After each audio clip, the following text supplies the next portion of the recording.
আয়াত 18 আইনা ফিহা তুসাম্মা সালসাবিলা।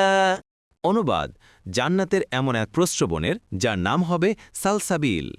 1 অর্থাৎ তা হবে একটা প্রাকৃতিক ঝর্ণাধারা যার নাম হবে সালসাবিল।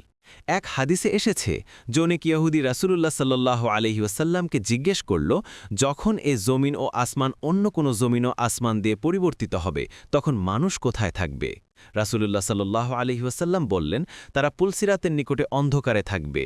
ইহুদি আবার বলল, কারা সর্বপ্রথম পার হবে? রাসূল বললেন, দরিদ্র মুহাজিরগণ। ইহুদি বলল, জান্নাতে প্রবেশের সময় তাদের উপঢৌকন কি? রাসূল বললেন, মাছের পেটের কলিজা। ইহুদি বলল, এরপর কি খাওয়ানো হবে? রাসূল বললেন, জান্নাতের একটি ষাঁড় তাদের জন্য জবাই করা হবে, তারা তার অংশ থেকে খাবে। ইহুদি বলল, তাদের পানীয় কি হবে? রাসূলুল্লাহ সাল্লাল্লাহু আলাইহি ওয়াসাল্লাম বললেন, একটি ঝর্ণাধারা থেকে যার নাম হবে সালসাবিল। আয়াত 19 وَيَطُوفُ عَلَيْهِمْ وِلْدَانٌ مُّخَلَّدُونَ إِذَا رَأَيْتَهُمْ حَسِبْتَهُمْ لُؤْلُؤًا مَّنثُورًا।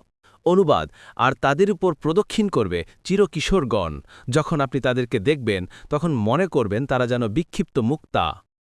আয়াত 20 وَإِذَا رَأَيْتَ ثَمَّ رَأَيْتَ نَعِيمًا وَمُلْكًا كَبِيرًا। অনুবাদ, আর আপনি যখন সেখানে দেখবেন দেখতে পাবেন স্বাচ্ছন্দ্য ও বিশাল রাজ্য।